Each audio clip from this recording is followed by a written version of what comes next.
Hey, what's up, guys? Welcome back to TCG University. It's me, Noah, here with James. We're going to be doing the light, dark, and multicolor, so rounding out the rest of Opus 19 for our first impression / set review. You ready to get into this, James? Yep, I'm about to the right page. Yep, there.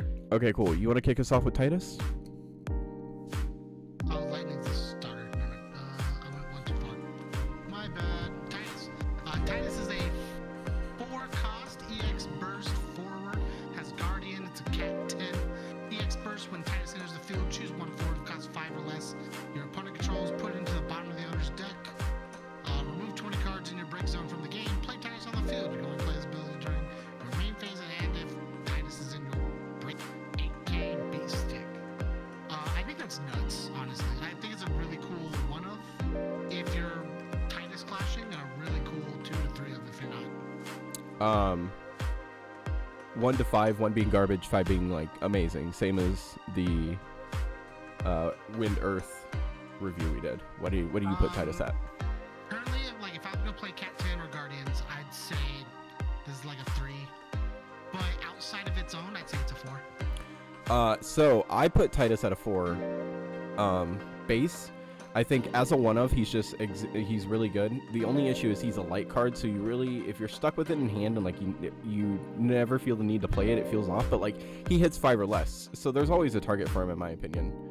So like the biggest thing is you have the 3-drop Titus, which everyone's gonna play regardless. Mm-hmm. You have the cool Titus that you play for free that searches. Mm-hmm. And then you have this Titus. Mm-hmm. So like the name clash is gonna be a real big problem. Yeah, I mean, the only issue I see is like if he's stuck in your hand, realistically, any of those Tituses you put out will always net you value. 3-drop Titus sits there until the opponent wastes 2 forms of removal to deal with him, or you get to draw 3 cards and bottom deck a dude. The Searcher Titus generally comes out for free, grabs you a card, and says for the rest of the game, every time he swings, all of your dudes gain 2k, so they need to deal with that. He's the one with the most immediate value. And then this Titus, also having the immediate value of on play bottom deck a dude, and then, oh, did you deal with it? Sick. Later in the game, when like the chips are coming down and we're both like gassing out, I'll just remove 20 cards from my break zone and play this. So, like, I think it's a very cool one of the if yeah. You find a way into your discard pile with it. I think the smartest thing they did for him was make him only usable during main phase, because could you imagine popping this dude out during the attacks? Every single one of these dudes that play from discard pile says that. So I think the thing it does Lena state it has to be main phase? I believe so. Oh. I mean, there's Samurai. Samurai, you can break to play a dude. It doesn't need to be during your main phase. What I mean is Any all the forwards? dudes that play themselves. Yeah. All the dudes that play themselves. They play have from, to. From Yeah, the that's main fair. phase. Could you imagine just like Slapping this dude on, breaking a dude, blocking. getting rid of a If you dude, need and to, then yeah, getting like rid of another dude and clearing their board for on your turn. opponent's turn, being like, okay, cool, on stack, I'll remove 20, I'll get rid of one dude, I'll block this other dude, and then you know, cool, I dealt with 2 forwards for the price of nothing. Yeah. Quite literally, you just remove your break zone, which like doesn't matter that much anymore. And I think most it's people are already insane. doing with Miss Dragon or X Death anyways. Yeah, and there's ways to get around them now too. No, I put this card at a 4. I think he'd be a 5 if he had Lena's effect and he wasn't a light card and he probably wasn't Titus. He'd be an easy 5. But even being a card named Titus, I still would put him at a 5 if he had Lena's ability to be like, don't touch my break zone. But he does not. Cooler if like you made it like remove 10 cards and then made it like a special. Like you could pitch a Titus to use this Titus ability from the discard. That would be interesting. Or if you remove 10 and he goes away at the end. That too. Because that would be very thematic in my opinion.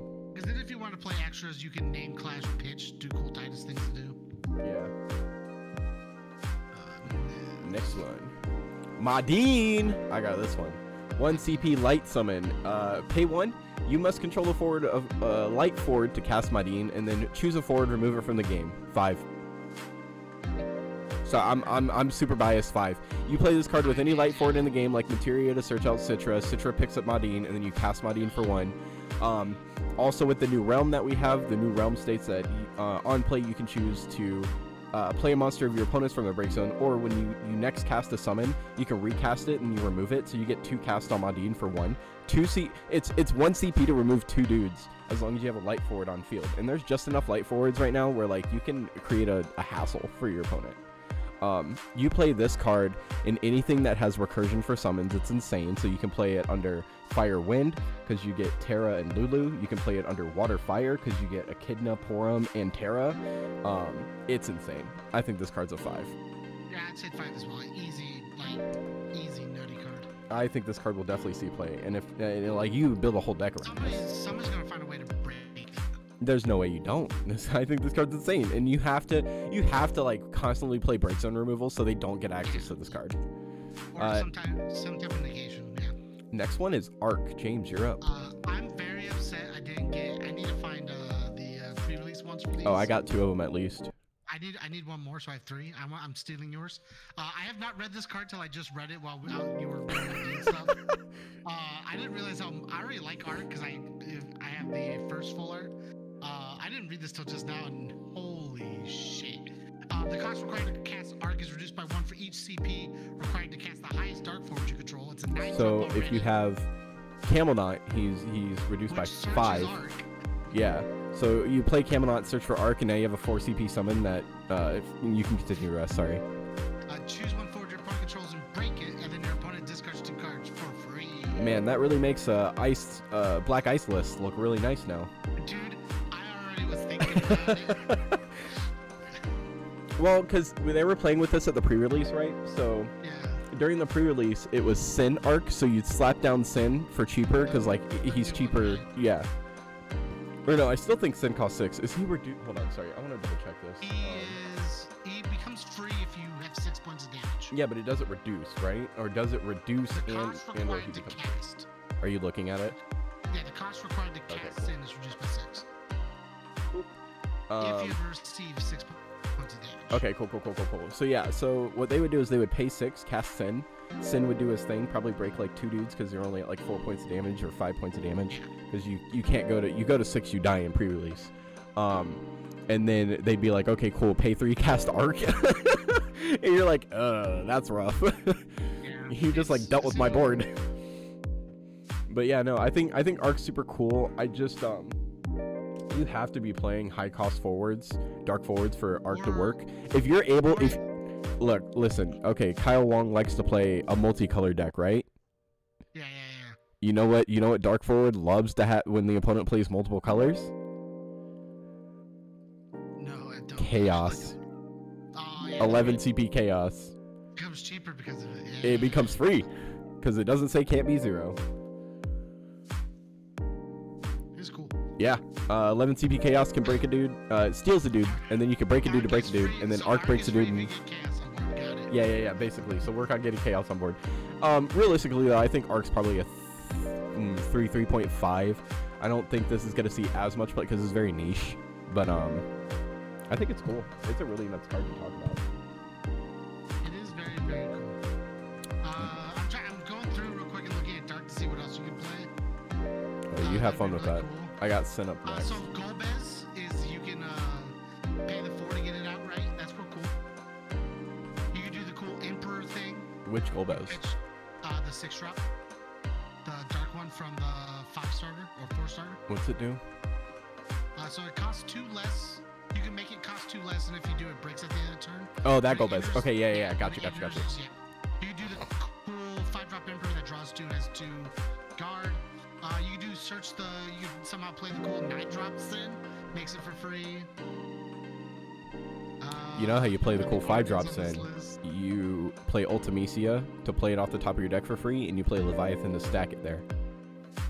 Okay. And then you get a free 9-drop, and then your Arc's always free until they kill it. You got Omega and Neo X Death, which are really big. Omega's what, 5, Ned's 6? Yeah. And then you have Nidhogg. Oh. No one plays that. But in an Arden deck, you could. And the last one is Sephiroth as an 8. Yeah, nobody's playing that card. I mean, you could. There's a Sephiroth that searches Sephiroth. Yeah, but that Sephiroth's bad. No, unless there was a way to play it for cheaper, there's just no way you play it. Exactly. Next up, we have Sin, 6 CP 9K, Final Aeon, Category 10. If you receive 6 or more points of damage, the cost required to cast Sin is reduced by 6. If Sin leaves the field, remove Sin from the game instead. And then when Sin enters the field due to your cast, that's important, Your opponent selects one forward or backup they control. For every 2 points of damage you have received, select as many as possible. Put them into the break zone. So if you're at 6 points of damage, they lose 3 dudes. Yeah, that's crazy. And if you're at 4, they lose 2, which like still isn't terrible. But I think paying nothing to say sack 3 guys is way better than paying 6 to pay sack 2 dudes. So. Yep, but just like with my T-foot, no one ever wants to put you at 6. Yeah, they never. Especially if they know you're playing this card. I think Sin is a 2. It'll see more play than like, you know, fodder that you throw into pre-release. Honestly, but I would say 3. I'd say 3 or 4. 3 or like, 4. I think this card, I think this card's really good. Oh, you know what? You know where this card comes in handy? Uh, If you're playing, I'm really gonna have to work this out. If you're playing a damage deck, so like for instance, you're playing with the new Y'shtola and Cypher. If you play with those two and you know you're hitting yourself to damage numbers, then your deck should be stacked enough to put you to whatever damage you want to be on whatever turn realistically. Then you can like hit yourself for 6 and put Sin out and mess them up. You could do, I guess Fusoya is like a dang. I was gonna say you do. You might be able to fit this. If it wasn't for me playing Ultimisia, I could almost fit this in Kingslave because I have cards like Sonitas that put me to an extra point of damage if I need to. So Sonitas can put me from 5 to 6, break one of their forwards, and then slap down Sin and be like either break a forward or backup or whatever, which is just a better equalizer. But no, okay, I can put it up to a 3.5. I think the idea of just being able to pay 6 to kill 2 dudes is nuts. Yeah. I mean, I practically do that with my Cloud, so like. Yeah, but your Cloud puts a dude on board too. Yeah. Or it spikes one dude, puts a dude out. Cloud's a 5, I get it. Yeah. No, I kind of want to test out the Sin now, which I'll end up doing when I make that deck. I might play it in the Black Ice deck if I revamp it. That's it. I mean, always, this is a thing. One of my deck building tips is always figure out what point of damage your deck can go to before realistically you have to like start cracking down. If your Black Ice is supposed to go to like maybe 4 or 5, you probably don't want to put something that says damage 6. I think it'll probably end up coming out, but like it's still a cool option to maybe keep. Yeah. Also tweak your deck around so you're not drawing all your dark cards. Well, yeah.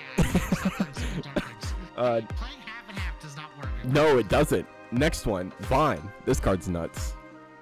Sky Pirate, EX Burst, 4-drop, Fire, Wind, FFEX, and Category 12. EX Burst, when Vaughn enters the field, select one of the following 2 actions, choose a forward and deal 5k, or activate all of your backups. Activating all your backups is real cool. So Fire, Wind, which I think I was talking about earlier in the Fire review. I don't know too much in the Wind review, maybe a little in that one, but Fire Wind I think has mega legs to stand with now, where it can almost. Wind Earth, right? We did Wind Earth, yeah. I Fire think you Wind said can something almost about contend Fire, with. Wind, Storm. Yeah, you can definitely do a Fire Wind Storm because of this card. Imagine slapping this down, activating all your backups, and then slapping down Sophie and getting 2 triggers off of Sophie and activating your backups and like giving her like the 2k in haste or breaking a monster. I think it's insane. The only thing you need is the card draw, which Wind naturally has because of Alexander, and the ability to bounce things around. So no, honestly, I think this card's like a 4 to a 5, depending. If you're playing it in Fire Wind specifically, it's a 5, but and it's an EX burst. Until I see what Fire Wind can do, I'm gonna say 3. It's an EX burst. The only reason I would not make it a 4 is because there are too many other good Vons. Yeah, but there's none that you're gonna play in Fire Wind. Yes, but I don't think Fire Wind's that good. I want to see it first. No, I mean, I guess that's fine. I'll probably end up working on one. I think me and Connor were gonna work on a Fire Wind list. Connor is already playing Storm 1, so. Yeah. Next one, Zidane, who has a full art. This card's nuts. So 2 CP, 7k, Tantalus member and Thief, has haste. Why? 1 second. This would be the reason. This card's the reason I think Storm would be a problem. A Fire Wind Storm list. Yeah, this is the card I think. This card says you never get to play your silver bullets or anything that could be a problem to me. I get rid of. Zidane can't be blocked by a forward. It costs 3 more, and then when Zidane enters the field or attacks, gross, your opponent reveals their hand. You may select 1 card from their hand. If you do, remove it from the game and your opponent draws 1. Not only are you getting rid of their pieces, you're milling them. It's so gross. This card's insane. I think this is actually probably one of the most nuts cards in the set, realistically, is this Zidane. Yep. His ability, I had Connor play this against me, and I think he got the on play and the swing, and I was like, I have to deal with this card now. So the next turn I played Titus to bottom deck it. I was like, I don't want to see that Zidane again. This card is like, it's a nightmare. Like, who cares if you replace the card that they removed? They removed the card, so you're never gonna be able to get that back. And again, they're thinning your deck out, which just doesn't help. They're excelling your game plan faster. It's kind of what Vaughn does, or Vayne does, where he can speed up your warp, so you're not prepared for it. He can do the same thing. He runs you through your deck faster than you plan to. A mono water deck, I think, honestly, probably gets like crapped on by this card. Yeah, mono water has to play a lot of defense. Mono water has nothing but defense to play. If they come against this card, in my opinion, I could be wrong, but in my opinion, if mono water comes against the Zidane, mono water has to deal with the fact that every time, not even the turn it enters, but every time this card attacks, it's probably just going to remove whatever they need for like their bombshell, because like mono water realistically is just a numbers game until you get Lena and Leviathan in your break zone, or Lena on field, Leviathan in break zone, and then they play Leviathan. But if you're like, nah, you don't get Leviathan, then mono water has to, the only forwards realistically they can use to push damage is going to be Titus, it's going to be Ash, and it's going to be Echidna, the monster, going into it, like making it an 8K forward that can block and stuff. Can Knuckles is real cool? Yeah, I think this card's insane. 5. I give Zidane a 5 easily. Yeah, definitely a 5. It sucks that he's multicolored, so you can't just like pay 2 out of hand. You have to pay 2 on board. But like, whatever. You drop 2 from hand. Yeah, I wouldn't pay 4 for this. It's a why pay 4 when you can pay 2 on it, and you're playing it in wind fire 90% of the time, so you're gonna be able to restand the card you use anyways. Next one, Churro Kiki. Forward white mage, category 11, 5K. The category 11 forward you control can use action abilities with tap costs as though they had haste. Tap, search for up to 1 Cuckoo Chibuki and up to 1 card name Maki Chibuki and play them onto your field. This card literally says play 2 dudes. Yeah. And those 2 dudes say 1 can 2K, and if that card is sent to break zone because of it, remove it, and the other one just says dull, they mill 1. I put Churro Kiki at, I'd say a 3.5 realistically, just because the power of the cards is really weak, but it is a good way to like flood a board. Yes. I think that's the biggest advantage. In terms of like card ability, this thing's like a 3 and almost a 4, but with no cool combos, it's just gonna stick at a 3. I mean, if they gave us different, like, I'm assuming, you know, fucking sets into the future, we'll probably get a new Cuckoo Chibuki and Maki Chibuki, and at that point, it'd probably be busted. I don't even think that. I just think it's the cards that this searches for, I think, are the most important pieces to make this card super nuts, and those cards are cool, but I don't think they're busted enough for this to matter yet. Or something under Fire Wind for 11. Yeah. I can do it too. I mean, you can play this. It sucks that this is a multicolor card and not like a monocolor card where you can kind of just slot it in with things. But like Esternal, we talked about before, would be really cool because then you can dull it, bounce it back to hand, and play something higher. Colors. Yeah, that's 3 colors that you have to work with, which I think is too much. So yeah, I'd put this at a 3.5. Yeah, that's a 3. Emperor, this card's nuts. Instant 5, but 4 CP 9K. Earth Ice, Warp 2, any color. That's part of why it's nuts. When the Emperor enters the field, due to an ability, select one of the 2 following actions. Remove all cards in your opponent's break zone from the game, or choose a forward in your break zone, add it to hand. This is probably the most versatile multicolor card we're ever going to get for a while. In my opinion, this card's a 3 of anything. Yeah. I mean, you could literally almost play it in anything. You can play it in anything because the warp, you're only ever going to use it for its warp effect, realistically. So you're just gonna, yeah, you're gonna pitch a card out of hand and warp it and be like, oh, did I pitch a forward I want later? I'll pick it back up. Yep. Like, and then you got a 4-drop 9K on board that your opponent has to deal with. I'm pretty sure I'm about to add 3 of these to my small race. I mean, yeah, it makes Soiree a lot better too. Yep. Especially the fact that it removes all cards in your opponent's pick zone from the game. It has that pseudo mist dragon effect, which is really nice. Yep. So you can, if you don't want to pick anything up, and you like just remove it just to be safe. Yeah, you're just like, I don't want you to pick anything up. I'd put this card at a 5 of easily. 5. All right. If I could go higher, I would. Krish has a full art. Next up is Prish. I actually really love this 4. Yeah. Precious V, my bad. 3-drop, Aberrant Monk, Aberrant 1 Monk, Category 11, 4. Abhorrent 1. 9K. Aberrant. Abhorrent. Abhorrent. There's no P. It's abhorrent. Abhorrent. You don't pronounce the H. Abhorrent. Warp 2, Ice Earth 2. So you pay 4, 1 with 1 Earth, 1 Ice. When Prish in your hand is removed from the game. Due to warp, choose a forward dealer 8K. When Prish enters the field, choose up to 1 forward and 1 backup, dull them and freeze them. So crazy good too. It's a 5 in my opinion. My only issue is that it sucks you have to pay 4 for her warp effect. Yes. I wish it was a pay 3 realistically. You know, 1 ice, 1 earth, and 1 of any color I'd be kind of okay with. But yeah, no, I think Prish is insane. Especially because she's warp 2. Like, gross. You have 2 turns to deal with the fact that I'm gonna dull and freeze 2 dudes, and I get to snipe a dude because I warped it. It is. I want to make sure I'm aware, like I state this, it is a good thing that they said that it's removed from the game due to warp, but not just removed from the game at all. Because there's a bunch of things that like Zidane would never want to touch this card, Kate Sith would never want to touch this card, Miss Dragon would never want to touch this card, Emperor, or what is it, Death Gaze? Nobody like plays Death Gaze, but like Death Gaze would never want to touch this card. Like, here's the big thing about this card. You can play this in a mono earth and not care. Yup. It's a monk. One thing, it's a monk. You can play this in mono earth and monks and not care. Strictly on the fact of Tyro, Kate Sith, and Shanto don't tap for anything. So you just tap for ice. Yep. And get away with its warp. For a 3-drop 9K. Even just that. That's so it's a like. Monk you can search. Ugh. It's a monk you can play from discard pile. If you have something, it's a monk you can play off of Yang. It's a monk you can search off of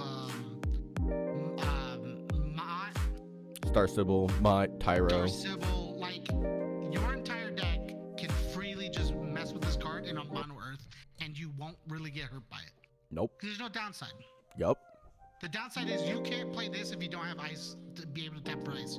But everything else, it pitches for earth, so you don't have to worry about that. Like, it just does everything you want. You know what the funniest part about this card is, in my opinion, is when she's removed due to warp 8K something, because if your opponent wants to cancel that, they have to waste a Leviathan or a Ratsu or a Fina. Anything that would cancel an auto, they have to waste then and there. And they don't get rid of the card. They can't bounce the card back. The warp 2 will stay. It's not in play, so Amma can't spike it. Leviathan can't bounce it. I think Leviathan can bounce it. No, because it's not. It's removing the card. It has to be on field for you to bounce it back. I actually think it has to be on field for you to Leviathan it. Triggers from a forward. Leviathan just requires that the auto's triggered from a forward. Were you already looking? I'm about to right now. Bam, boom. Leviathan. If you cast Leviathan, that doesn't matter. Choose an auto ability triggered from a forward. Cancel its effect. If you paid the extra cost and that forward is on the field, return it to its owner's hand. So yeah. Okay. It also says on the field. Cause I was like, if it just says bounce, it can bounce from the remove from game pile. Yup. Yeah, this card's a 5. Instant 5 in my opinion too. Yeah, I would put it at a 4.5 to 5. I think the only thing holding it back is that it's under ice personally. So if you wanted to play a Monk's deck, like, granted you have the color fixing for it, but like Monks never touch ice realistically. Well, you free play things with Yang, so like it's not big. Yeah, Yang would. Yeah, but only Yang's the only one free playing this because it's a 3 cost. Or you know what? Yeah. That's the only thing holding me back from a full 5, I guess, because it's not like completely universal. It's a 5 in Monks, 4.5 to 4, and everything else. Yeah. Though, like I was saying earlier, a 3-drop 9K I think is busted. Usually 3 drops are 7Ks. The plus 2K is insane. It's built to be played off warp, and the warp takes 2 turns, but it costs 4. Yeah. The warp doesn't even matter because it's when she enters the field you get to dull freeze 2 dudes. So like you only want the warp for the 8K. What it means is you have to look at it as it's a 4 cost 9K, not a 3 cost. I mean, I guess if you warp her. You almost never use it as the 3 unless you're just tapping dudes to kill, right? I mean, if you don't need that 8K, paying 3 to be like, I'll dull freeze it back up in a forward, and then I have this 9K on board is nuts. Unless you're not trying to use the snipe, you're almost always going to pay them for the 3, yeah. Next one, Oh, I love this card so much. Larkakis, 3 CP, Ice Earth, 7k. See, that's on curve right there. When Larkakis enters the field, choose a monster that costs 3 or less in your break zone, play it onto the field. This card's stupid. 5. One of the coolest tech pieces get out of here. One of the coolest tech pieces I've seen is going turn 1. If you don't have a Larkakis with the deck that I play, you have ways of searching him out, like Vigali, or searching out your monster. So you play Larkakis, and then you play like 1 backup, and then on the next turn, you ditch a Krista and tap, and you play Larkakis, and Larkakis plays the Krista, and you force your opponent to discard 1 at random, by the way, which I think is the nuts part. And you essentially, because usually people are left with like 2 or 3 cards in hand after their first turn, so Larkakis puts them down to like 2 or 1 card in hand, and you've just put a monster on board that probably stays the monster as long as you need it to for like the next 2 to 3 turns, and you have a forward for blocking as well. Man, I didn't realize how many 3-cost monsters there are. No, how many multicolors are in this set? Oh yeah, there's a lot. Larkakis can play Scale Toad for free. Larkakis can play Tonberry for free, which is always nuts. We play Larkakis with Mira. I'm in love with that Tonberry, dude. That card's insane. That card's nuts. I think I gave that card a solid 5 because when you think about it, right? I was talking about this earlier, so I'm just gonna like dive back into it real quick. Card's as good as Duke Card. Dude, Tonberry is Water's version of Duke Snakeheart, because Duke Snakeheart is ditch a card essentially to put out a dude that's gonna trade, right? Tonberry says on play draw, and then ditch a card to put out a dude that's going to trade. The only thing that Tonberry loses to is first strike. But if you're playing with Water, you just Kuchulain the card and draw another card back. Who cares? Or you just don't put it up against a first strike card. Like, it's really that simple. So yeah, it's crazy. Yeah, no, I think because Larkakis has the potential to play so many different monsters out, and there's so many good monsters to play at this point, I put him at a 5.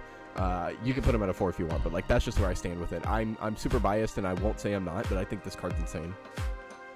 I think Larkakis is like a 4. I think it's really good. I think the better you play with monsters, the better you will be. But I think that depends on the monsters and the matchups. Yeah, that's fair. I can agree. He's not just generic. He's generically better, but he's not generically nuts like Emperor, like Prish, where it can just like snipe things and just get going. I want to state I think this is just a better version. I mean, it obviously is. This is power creep at its finest. Besides like the White Tiger Lassie, this is just a mega power creep version of the old Larkakis. That says like pay 2, tap it, search for monster. This one just says pick up 1 out of your break zone of 3 or less. Woo! Gross. Next one. Ice though, because I don't play ice. I think Earth Ice is really good for monsters personally. Maybe Earth Water is a little bit better, but FFC. I'm talking about FFTCG. Oh yeah, sorry for loss. A lot of cool ice right now. All right, you're on this next one. Gilgamesh. I can't believe we got another Gilgamesh. Praetorian, DFF and 5 forward 8k warp 1 turn, a 1 wind 1 lightning, has haste brave, hurricane special, lightning wind 1 colorless, tap it, choose a forward, break it. This card in my opinion is a solid 3. I'd put it at a solid 3. You know what makes this card better though? The Gilgamesh engine. Just playing it in a Gilgamesh deck. Yes. You're like every turn I spike it. If you have a bunch of Gilgameshes, this dude just says pay 3, break a dude, which is nuts. Yup. I mean, I guess it's pay 5, break a dude, but that's cheaper than Odin, so who cares? And if you're pitching Gilgameshes, it fuels for the 2 CP Gilgamesh. That gets 1k for each Gilgamesh you control, and if it's at a 10k, it can attack twice. Do you know how many Gilgameshes just say I can attack twice potentially? At least 2, which is more than 0. I think it's really cool that it has haste and brave. That's like the nuts part. Any really good decks that play lightning and wind consistently, like I think Ninjas can, but I don't think Ninjas needs this card.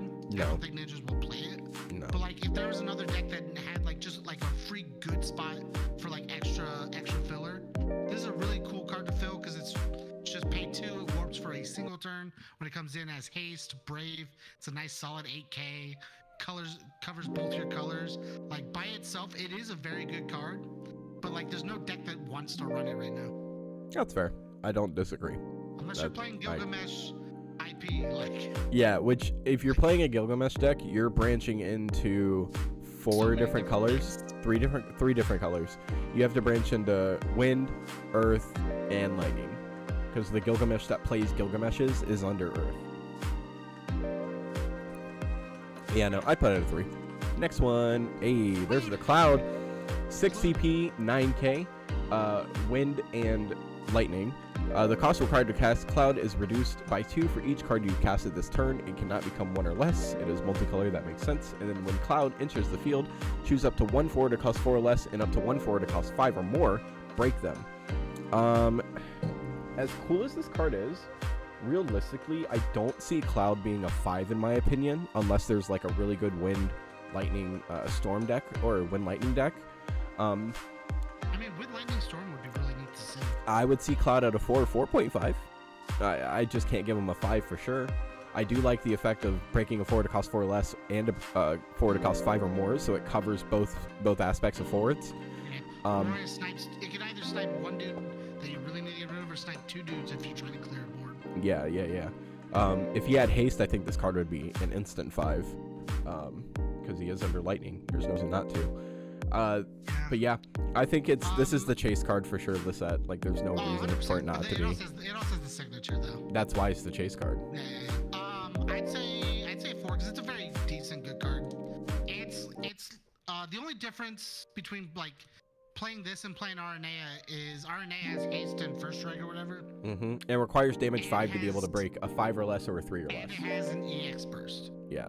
But like, if RNA didn't exist, this isn't a terrible card to put in your deck if you're filling that spot. This would be better initially, only because like you could take Sid Reigns, for instance, that came out of the 13th star deck that says on play break a 4 or less.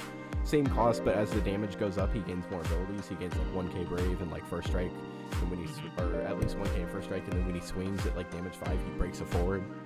This Cloud just is literally just an ETB machine. He's only there for his ETB and the fact that he's a 9k to defend or attack with at that point. He's just a beater. I think the biggest thing what to look out for is how much value it'll increase with when the new starter comes out next set, right? Because the next set starter is supposed to be a 7 deck, right? I believe it's going to be Wind Lightning. I won't guarantee it because I haven't seen anything of it, but I know Yuffie's the main one, which is going to be Wind. So like, if it's anything like this set's looking like, it looks like we might see some Wind Lightning starter for the next set. Yeah, I don't disagree. This Cloud could have something that just makes it go off. For sure. It's cool that 1 cast makes him a 4 drop and 2 cast makes him a 2 drop, which is really nice. Yeah. I say he's not better than Locke. Locke is the one that you can compare him to the most because he has the same ability. Yeah. Locke's an 8 cost, but like Locke is like just infinitely better in my opinion. And but also, I think for Storm's easier. Yeah, I think for a Wind Lightning deck, this is really nice to have because it's able to take care of 2 dudes or at least 1 specific dude no matter what. Oh yeah. Next one.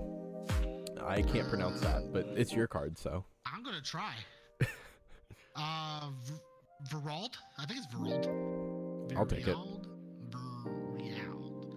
Yuki, 5/5, Final Fantasy Crystal Chronicle forward, 7k. If a guinea pig counter is placed on Verald, Verald gains when Verald attacks, dull all the forwards or point control nuts. And when Verald becomes a 9k, and Verald becomes a 9k, remove the top 5 cards of your deck from the game, plays 1 guinea pig counter on Verald. Verald gains haste at damage 3. That's not a once per turn remove the top 5 cards of your deck. You can auto just X death yourself into this? Yep. You can auto X death. You go play Veralt, and then, hey, I'll remove 5. Hey, I'll do it again. Hey, I'll do it again. Hey, I'll do it again. And then go X death. Even easier, you could just play X death, not caring how much you have, and then with the free extra space go, I'll play Veralt, I'll remove all these to get guinea pig counters. Yeah, Veralt's a 9k, that dulls everything, and then X Death sits there going, hey, remove cards. I think because you can excel to X Death as fast as possible with this. If you just play a deck that's only specifically for X Death, just like Ned decks were, you can probably put this card at like a 4 to 5, just because of the effect that you can trigger X Death potentially on turn 2 or turn 1. I'm gonna say Forge is on its own, just because it's a 2-drop that says on attack, dull your opponent's dudes, and it becomes a 9K. You need a getting pick counter on it, so you at least need to remove 5 cards. Yeah, but what I mean is, at damage 3, this thing has haste. It's a 2-drop. The on attack dulls everything and becomes a 9K, and all you have to do is, in main phase, give it a counter. You know, give me one sec. I need to double check. There was definitely a question asked about this earlier, so if anybody in the comments knows, let me know for sure. But I remember somebody asked a question about power reduction with this. If they reduce his power, can you just remove 5 and put him back to a 9? But I don't know for sure, because it says if a guinea pig counter is placed on him, he gains when he attacks dull all and his power becomes 9. But the thing is, if he's already at 9 and he's already got a guinea pig counter on him, I don't think you can just mill 5 and put another one on, because it won't do anything when there's already one there. No, it just says if a guinea pig counter is placed on it. Yeah. It's just like warp counters. You remove a warp counter. No. What I'm saying is, so if I Porim's a bad example, because Porim will blank a card. If I had T'Chaka out, right? T'Chaka says everything that's not water gets -1. That would make him an 8K with a guinea pig counter. Doesn't matter if his power becomes 9, because T'Chaka negs everything by 1 that's not a water forward. Oh, so like if it's a continuous, yes. Yeah, that's what I'm But saying. like if you neg something on its own and it's not continuous, you could reset the 9. Yeah. Yeah. Or no, you can't. Yes. So like if you play Barbarisha, which says turn this to a 2, right? Okay. That ability's on the top of what would be like the card, right? The card is now no longer what it was, it's 2K. Yep. What you're doing is when you play Verald, it'll put another ability on top that says this is now a 9K. Here's the issue. Here's the issue. If Beralt already has the guinea pig counter, it doesn't matter. That's what I'm seeing. No, because it says if a guinea pig counter is placed, not if you. Oh, you're right. It is if it's placed, not if he has one. Okay, never mind. We're good. Never mind. I misread that. My bad. Oh, I'm getting flamed in my head. Okay, we're good. I'm over here having an argument, not reading the card properly. This is why we read cards before we play them. Hey, we gotta read or buy the shirt now. Next one. I'm excited for this. Pain. 2 CP, Water, Wind, 7K. Theater Rhythm, Category 10, Gold Rings. When Pain enters the field, choose 2 cards from either player's break zone. If you control 3 or more Category 10 characters, remove them from the game, and draw 1 card. So it's essentially a 2 CP that draws you a card and removes 2 problem cards out of somebody's break zone, which is really nice. I think this card's like a 3 or 4. If you're playing a Cat 10 deck, if you're not playing anything that involves Cat 10, it doesn't matter. But I guess because Buddy exists, you do Buddy a backup in this, you're pretty much fine. I do want to say, I don't think I rated Riku super high last time, the Wind backup Riku. Yeah, but I'm gonna correct that right now, because I was going through and I was building a Cat 10 deck with the new stuff, so I could play it against my PS2 dreams and see the difference. That Riku allows me to play Jekt, who's a fire card. And because I want to play summons more than likely if I'm playing wind and water, it allows me to play Seymour for a straight break. Yes. The lightning one? Yeah. Yeah. That's where that Riku gets really good, is you can off color so hard. Because here's the thing, in my opinion, sometimes when I was playing against your PS2 dreams, the weakest card in that deck is that Riku. It's just because if that Riku had haste, that Riku would be nuts. It just feels slow. That's it. It just feels real slow. Comparatively to the rest of your deck, it's slower. Yeah, but I think the backup Riku is super nice because it allows you to play off-color things. So, like, for instance, I'm going to pull this deck list up real quick so people can look at my Pilgrimages in. While I'm still working on this right now, it's only playing 6 summons, so not a lot. But we play Spectral Keeper because that's a Cat 10 character. We play Bahamut because Bahamut becomes a 1 cost that Riku can pay for because the Cat is a character card. That's important. Category 10 card, yeah. So we play Bahamut so we can remove 10 dudes to make it a 1 cost. We play Jekt because Jekt, you just pay the 1 off Riku and ditch 2 cards and you're already there. Like, honestly, when I was sitting here thinking about this, I was like, there's a lot of like cool off-color things I can play. So we put Seymour, Spectral Keeper, Bahamut, and Jekt in there, especially because Jekt can break himself to search for the lighter dark character and add it to my hand. Meaning Jekt can break himself and search for Titus. Yep. which is nuts.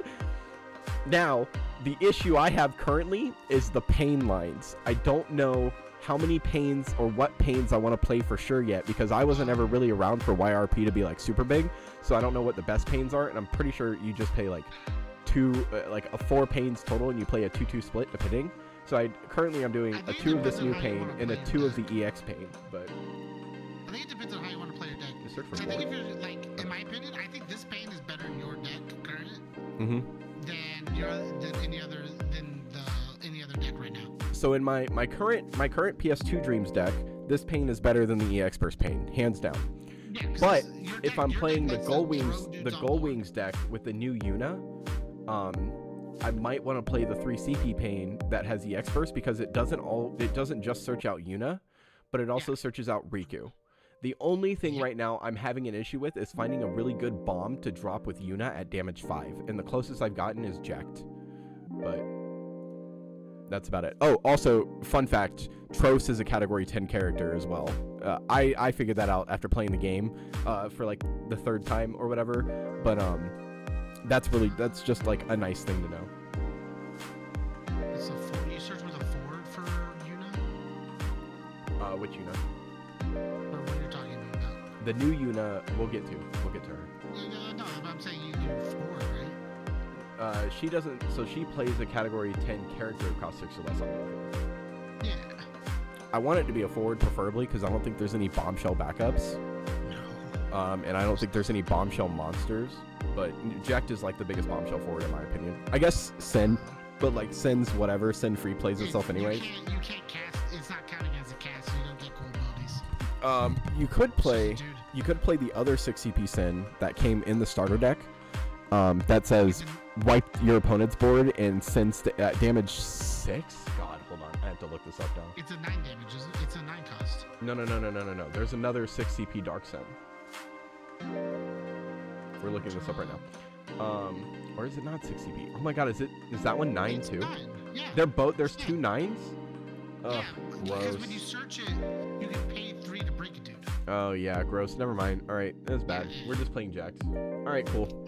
Next one. Hilda, that's you. I'm really excited for Hilda, mainly because I built a Rebels deck. This has more Rebels than Rebels Call. I want you to double check that right now. Let me Because search I don't actually think it does. I searched Rebels, not Red Bull. There are 2. There's Joseph and Leon. Oh, my bad. And Yeah, Rebels Call had what was that, set 17? It had Mira and You had Maria and Maria and Maria. And 2 Marias? No, it was just Maria is the only set 17. Yeah, so there's one more than Rebels Call. My bad. Let me restate this then. This is more Rebel relevant cards in it than More Rebels category 2 Rebellious relevant cards more than like. Yeah. I think I stated before that Cat 2 is just, it's spread through too many colors to make a super cohesive deck. The closest you're gonna get right now I is sent you a deck water. list. I think it's the first one. I'm really happy with it. I mean, play it and press it out, and test it out. So Hilda, 2-drop 4, it's a category 2 princess. Tap it, search for 1 card, name Scott, play it on the field. Tap it, search for a category 2 forward in your break zone. Add to your hand, you're gonna use the ability once per turn. I think she'd be really nuts if you had a way to ready her. I think she's fine just picking up a dude. Like, being able to pick up a dude that died is really nice. Searching for a Scott and playing it's cool, but there's like 2 Scotts, and in my opinion, only one of them is worth playing unless you're playing Gordon in the deck as well. I don't play Gordon. Yeah, so Fire Scott's the only Scott worth playing because it draws you 2. Yes, that is a true statement. Hilda, I would put... Because Hilda, the only cool thing right now to me, relevant text-wise, is her ability to pick up a category 2 forward. I put Hilda at like a 3. And she's super cool. And that Scott's really good, because if you search for the Scott, it'll give you fire. And then not only if you have the ability to play it, whatever. No. She plays Scott. Oh, yeah, so you play it. Scott comes on the board, gives you the ability to draw 2. At what, damage 3? I was looking at the Leon. Yeah, so at damage 3, you're able to draw 2. Which is nuts. It gives 3k to itself for another 4.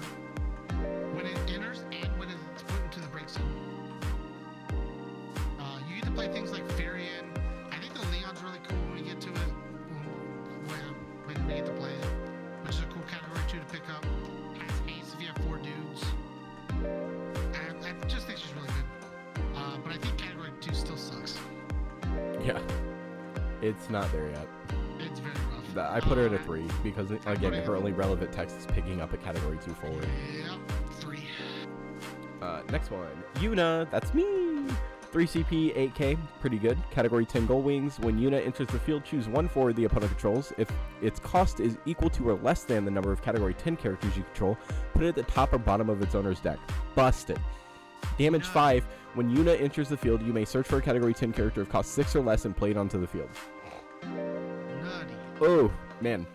Damage 5 might not even be the most relevant part of her. If you took that out and just left her with on enter bottom or top or bottom deck a dude, I think it's insane. Because you know what the coolest part about that is that it allows you to top or bottom deck. So you can either A, bottom deck it and make them search for it again, or B, top deck it and hit them and get it out of the game for good. Oh, yeah. Unless they have like Larsa in their deck for whatever reason. What a mad lad. But like, Or they Leviathan. yeah, or they Leviathan. They're like on the stack, you know, before the damage Leviathan. And I'm like, okay, dude, sure, replace it.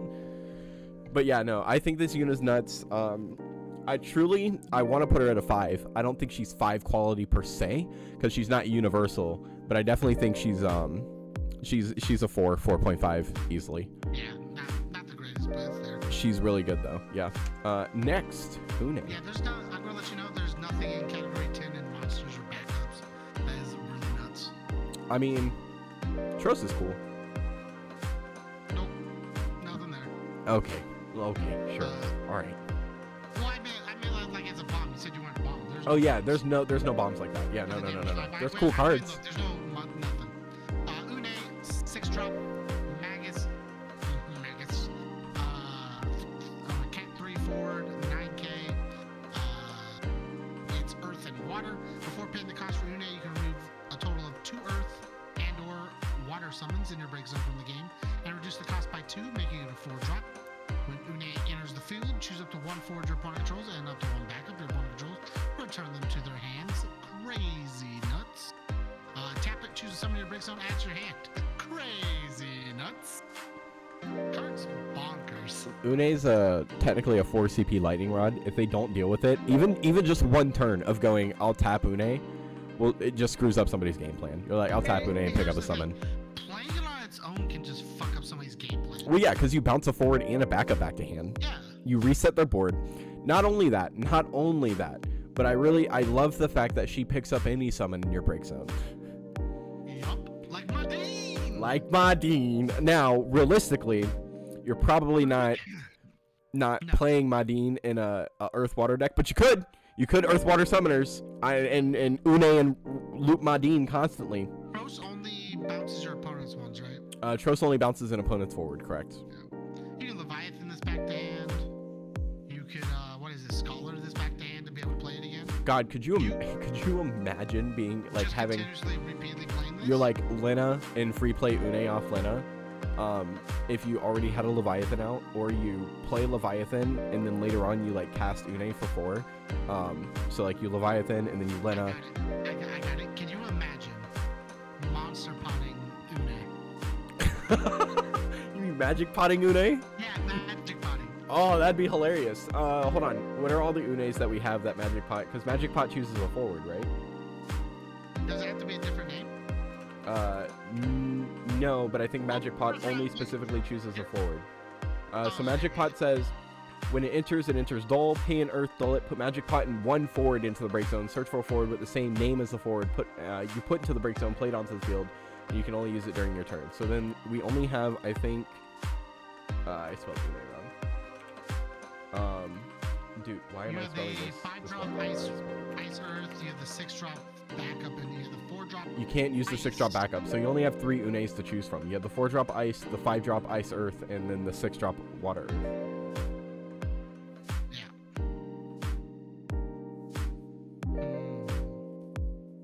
So if you want it cheap, your best bet's the 4-drop. But like realistically, why play that 4-drop when you can just play this Une and then magic pot in another one on the same turn, and bounce 4 dudes?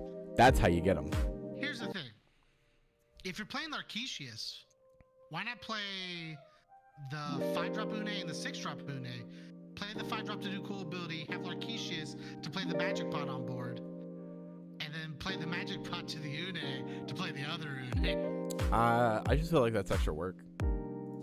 I mean, sure. I think honestly, if you just pay for, Fun, Noah. you make it cheap, you pay for this Une, and then you have a magic pot out. So then on that turn, if that magic pot's ready to be used, cool. If not, you wait a turn and then you magic pot and put another one out. Realistically, you want the magic pot out first so you can play this, bounce 2, and then magic pot it and play another one, bounce 2, and you just debuilt their board. And they have to replay their board. Yeah. That's nutty in my opinion. I give Une. Oh god, it's such a good utility card. It's a 4. If we had sideboards, it's a 5. Why sideboards? Just because of summons? Why would it be a 5 if we had sideboards? Yeah. Because it's ultra techy. In sideboards, you want to put in like your bullets and your tech pieces. And this card's super techy. This card's almost always going to be a 4 cost that says bounce 2 dudes. And then if they don't deal with it, you're always able to pick up a summon and reuse summons constantly. I'm actually just going to make this a 5. Really? Yep. Okay. Because here's the thing. If they don't deal with it, like you said, you just pick up a summon. There's a really cool water summon out right now that just says bounce a dude. Leviathan. Yeah. There's actually a better one out that says make them sack a dude. Is that Medine? Yeah, no, it's a Tomos. Oh, okay. You just keep picking up a Tomos and going, get rid of a dude, get rid of a dude, get rid of a dude. Every time they put something out, you're like, I'll pick up a Tomos, play a Tomos. Like, what do they do? If they can only put 1 forward out a turn, they lose. Especially if we can find a way to loop Unes. I mean, you can only use their ability once per turn. Yeah, I know. Garnet. Boop. That one's you. I like this card, though. I read Une. Oh, did you read Une? So Garnet's mine. Lit. Yeah. 3 CP, 8k. Warp 2, Earth, Water. When Garnet enters the field, choose a summon in your break zone, add it to your hand. When Garnet enters the field due to Warp, choose a summon in your break zone, add it to your hand. Garnet says, pay 2 for her to come back in 2 turns and net you 8 CP, or 4 CP. It nets you a +1? Yeah, she nets you a +1. Not only that, she picks up any summon again. So you can color things. She nets you 0. Never mind. She evens you. Why? It's choice. Oh, Well, because pay 2 in player, so you lose 2 CP and herself. Well, you're using backups to pay 2 because there's no card. You're not paying 4 out of hand. But you're still losing 2 CP. Sure, for that turn. I guess backups are constant, so they're always there. I guess you could say it's an even, but it feels better because you picked up 2 dudes. You also get to choose. Yeah. It can be situational depending on The coolest thing is being like, oh, I'll play like Garnet enters, I'll pick up this Leviathan so I can bounce one of your dudes and not have to deal with it for like a turn or 2, and then I'll pick up like whatever else I need for utility wise. Like, could you imagine like picking up a Leviathan and a Tomos and going bounce one dude, make you sack the other? Yup. Woo! And it's a summoner for the summoner deck, which I think is really nice. I put this Garnet. This Garnet is in its colors. It's very very nice to have at a 1 or 2 of. If you're playing summoners, you play it at a 3 of. I put this card at like a 4, 4.5. I'm gonna say 4 only because I think you can't play it in every single Earth or Water deck. I mean, like you could, but it's not gonna. You're be probably a not 5 gonna want in every to. single one Yeah. of those, right? Like just depending on your summons, like the most you might play in some decks is I'll play a Chuchulain and maybe this the negate the auto ability Leviathan. That's it, right? Yup. You play cancel abilities to outlive your opponent, not to like mess with your opponent. And she's a It's like- common. I just want to put that out there. This card sucks. It's still good. It's still a 4. I know, but she's a common. I don't know Une's a why. legend. Almost all of these multicolors are actually really fucking good. Yeah, they outdid themselves with the multicolors this set. And here's the thing, it's not like overly broken like Sophie or I can't even think of another one. I wanted to say Doga, but I don't actually believe Doga's broken. When I think about it now I would say Doga's now is busted. nutty broken. At the time Doga was out, now. I just didn't think Doga was the issue. I think Mashari was more the issue with Doga Hashtag decks, free but my mans. I mean, yeah, make Doga great again. But yeah, no, oh man, I like this card a lot. I think this card, I wish the free cast summon we got under Earth wasn't so restrictive, and I think this card would be way better in any format. Like the water one's nutty, and then like Madine's nutty, and then you have like the wind one. I think is situational, but Alexander, it's still very good. And then like I think the ice one's nuts as well. Shiva's insane. Dull freeze and draw a card is nuts, especially if it's on the free cast. Even paying 4 for it's really good. Yeah, especially in an ice deck. Yeah. But like the other 3 colors outside of those in Medine, they're underwhelming. Yeah. Like free play a 7K hit is cool, I guess. Yeah, but it could have been better. If it was an 8K, it'd be a top tier. Honestly, with the way they had this build, I think it should have been either an 8K that gets removed or it's a 10K flat. Is what I think it should have been. With the level of what the other 3 were. Yeah. I think it should have just been either an 8K remove it or a 10K flat hit. Like they all feel underwhelming. Like the Earth one's what? Give stats or something? No, the Earth one is Fenrir. It breaks a multicolor or breaks a light or dark forward. Right. Which I guess sideboard wise nutty, but main deck wise, why would you do it? Yeah, did you fight it? Are you up against the mono water deck? Man, that sucks. It's a waste. It's a useless card. Unless they're playing Citra. But then, woo! I mean, woo! Are you up against the mono wind deck? Aw, sick, useless card. Like it just mono color decks are still strong, especially because Ricard exists now, and like I think Ricard actually makes. I'm putting that into Kingsglaive. I think that card makes Kingsglaive so much better. I think there's a lot more. I like how much counterplay there is now in the game. I wish those weren't free. I really do. I'm okay with them being free. I think. No, I'm not. I lied. No, that's probably been my biggest complaint is that they're okay with them being free if it's restricted. Yeah, the restriction is you have to play a forward of their color that turn. No, what I mean is if it was like damage 5, if you've played a dude, it's free, right? Yeah. Or like if you've played a dude, reduce the cost by 2. And then if you're at damage 5, it's free, right? Something like that. Oh, you want something like Shiva, Odin, Bahamut, where they're like at damage 5, reduce their cost by 3 kind of thing. And then if they want to make it free, just make it like a damage 5 or damage 6 or something. Mm-hmm. Where then all things are bets off, right? Yeah. Like we're game's almost over, bets off. Here, play these cards for free type of thing, right? But no, they're like, just turn 1, hey, did you? This down. They're like, did you play a dude of our color? Sick, cast this for free. So you're like, oh cool, I'll play Garnet. Sick, I can cast Leviathan for free, or I can cast Fenrir for free, and I can pick them back up on the stack.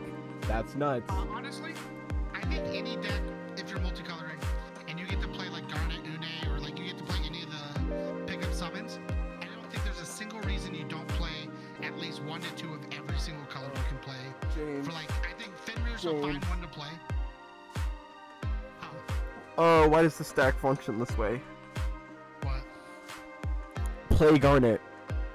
Okay. Garnet's going to, like, you know, on enter, when she enters, choose a dude. And on enter, choose a dude. On stack, cast Leviathan or Fenrir, whichever one, or both. And then pick them back up to use them again. You won't be able to. Why? Unless you have copies of your discard pile. Let's say you do. Sure. Yeah, I figured you should. Yeah. But, like, being able to cast it twice in the same turn just sounds gross. Oh, yeah, 100%. Because she has to make her choices first, yeah. Yeah, that's what Or you could theoretically cast one. No, you have to make your choice first. So you have to you have to go make your choice. It could be make your choice cast, make your choice cast.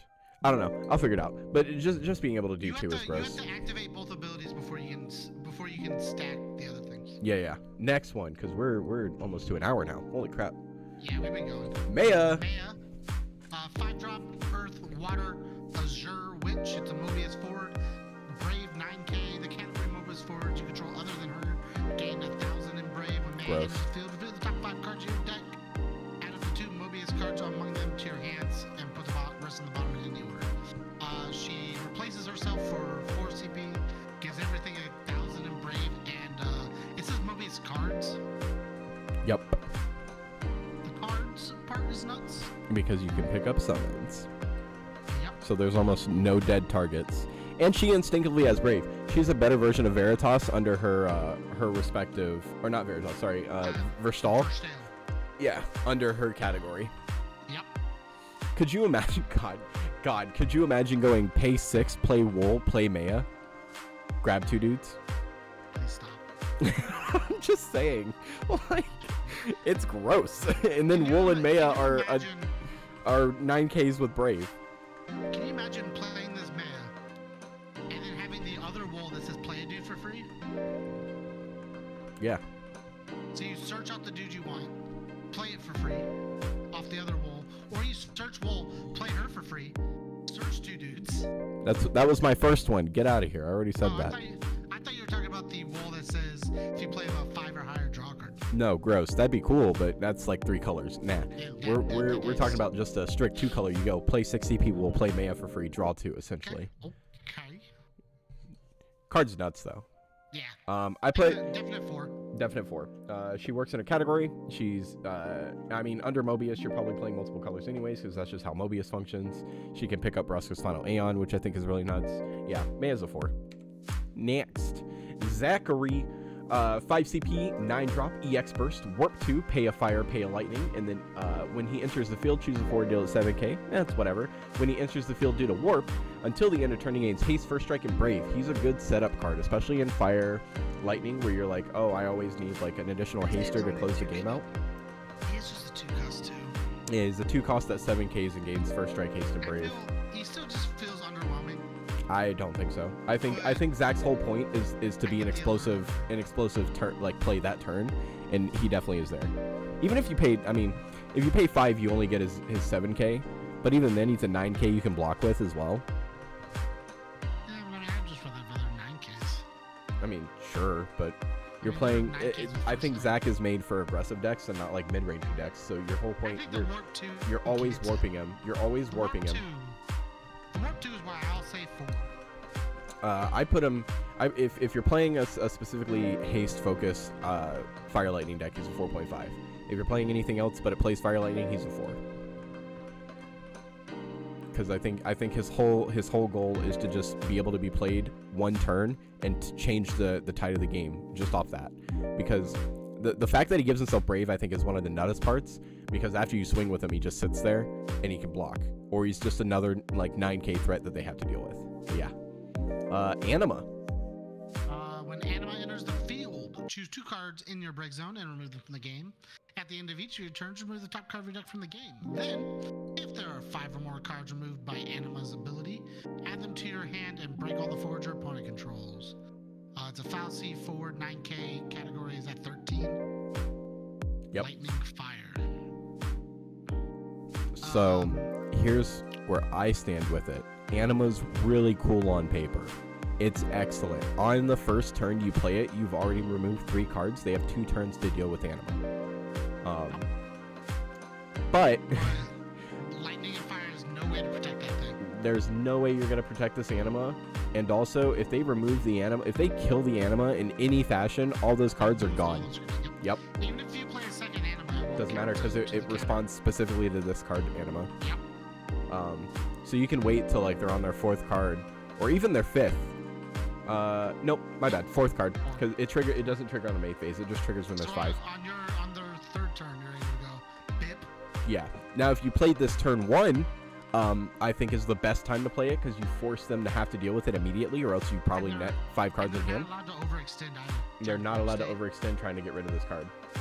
Because if they do, like, you paid 4 CP and they have to either respond with 4 CP and then try to build, or like, you know, playing like Alexander is probably the cheapest way to kill this card, or I guess they could play a Tomos, but even then that's still, yeah, but they still have to waste at least 2 cards out of hand to try to kill it.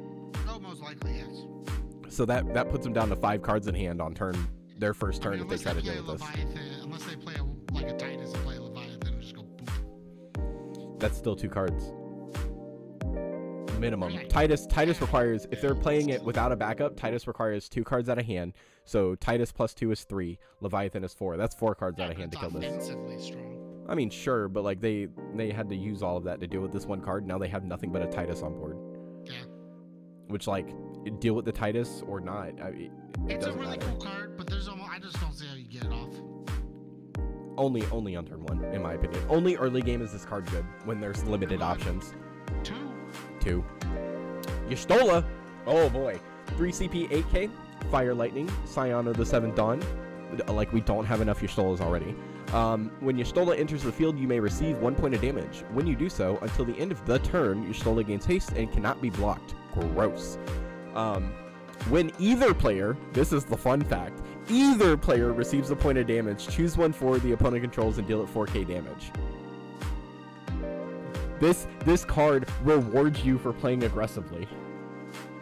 That's really cool. On play, I'll eat a point. She can't be blocked, and she'll shoot a dude for 4. Swing Y'shtola, can't be blocked. Eat a point. Shoot your dude for 4 again. Kill it. 8k damage. Done. You play Cypher, you give something else haste.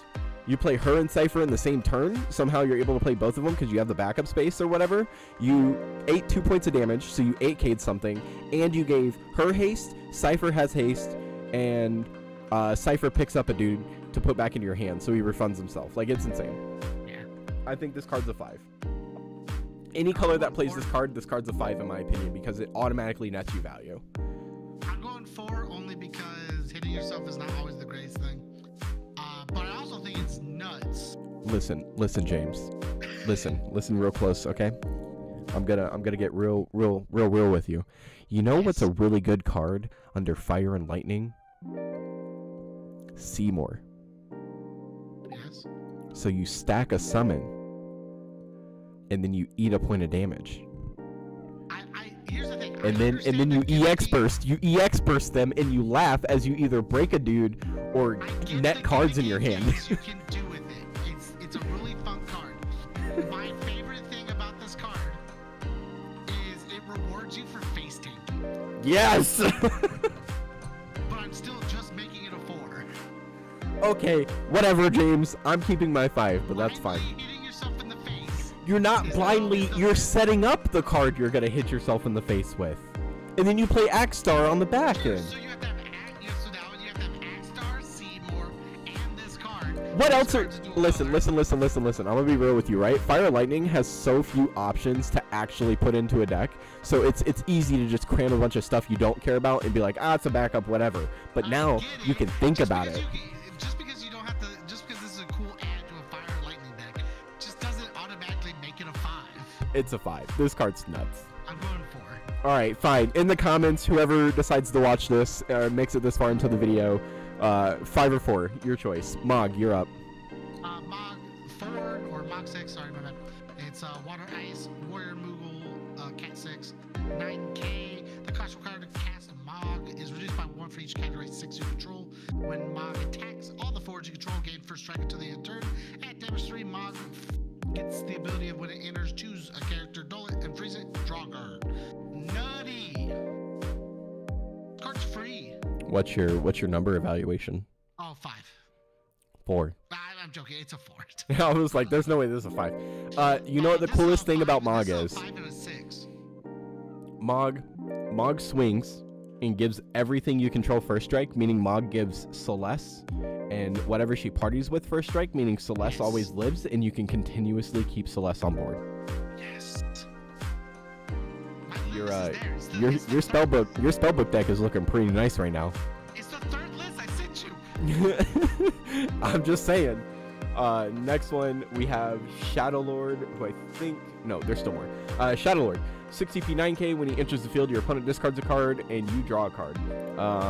Yeah, he's middling. He's 3. In my opinion, this card's like a 1. He's really good in sealed in pre-release, but yeah, he's a I said 3. I say 3. I'm going 1. He's a dual color, just a 9k. He has no haste, brave, first strike or anything. He enters and discards a card. For 1 more CP, you can play Sephiroth to do the same. For 1 less, you can do Sephiroth to bolt discard. The draw's cool, but it's still a 6 cost dual color. There are other things you can play. 3. 1. Realm. Water Ice, Pictomancer, Cat 6, forward, 5k. When Realm enters the field, select one of the 2 5 actions. Sorry, I gave my score. My bad. Choose 1 monster in your opponent's break zone.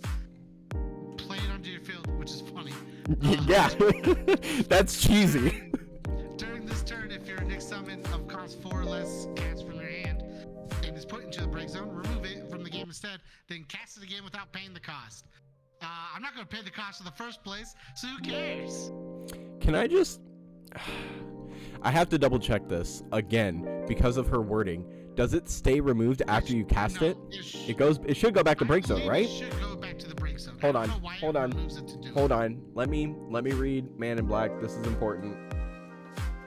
Man in Black goes back to discard. I think that's what Man in Black for sure goes back to discard, but I wanna read specifically how Man in Black is stated, right? So she says cast it again. Okay, we're just gonna do this. What are you doing? Man, go. Okay, cool. Man in Black, because you don't know how to. Boop. Sick. Boop. Okay. When Man in Black enters the field or attacks, choose a summon in your break zone, remove it from the game. You can cast it at any time you normally could, or you could normally cast it. But every time you cast it with Man in Black, it goes back to break zone. So that should mean that Realm removes the card during this turn. If your next summon costs 4 or less, it's cast from your hand, is put into the break zone, remove it from the game instead, then cast it again without paying the cost. So I do wanna double check on this. Comments, please, because these are things I like gloss over in the Facebook after the set's released, which I might be able to find it on Crystarium too. I want to say the card goes back to discard. Yeah, to me, I don't know why it would stay removed. Unless it's supposed to be worded in a sense of you can cast it again, but it's removed, and they just messed up on the translation. Yeah. Unless they fucked up the wording. Realm 5. Yes. Yeah. Realms of. I'm going for. One of her abilities is relevant to your opponent playing certain cards, and the other one is always relevant to you. The other one is relevant to what summons you play, and not every summon is relevant to be played twice. Double Mist Dragon? Get out of here. That's draw 2 cards. Double Atomos if your opponent only has 1 dude on board. Double Phoenix so you can play 2 dudes. That is nuts. Yeah. I'm saying it's not. What I'm saying is, not every summon is going to be like, oh, nuts, I'll play this twice. Right? Double Alexander so I can draw 4 cards. So, like, what if you play this and your opponent goes, I have a 4 that does an Alma. Alma's not gonna do shit. You're not gonna double Amma. What I'm saying is, if you play Realm, they're gonna absorb like a zone. Like if you want to respond, you're not able to.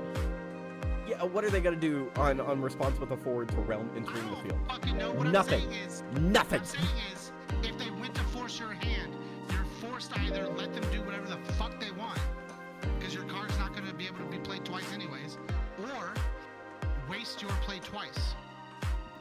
I don't know. I feel I will stick with my 5 just because I feel like there's no immediate reaction. But it's just when I think about all the ways to cancel this, Leviathan, oh shucks, that blows. I'll sack her off and play her off a Strago later. Or if they Amma her, you're like, oh shucks, that blows. You just killed a 5 like a 5 CP card or a 5k power card, like whatever. I'll play it later. Yeah, no. Do you know what's really cool?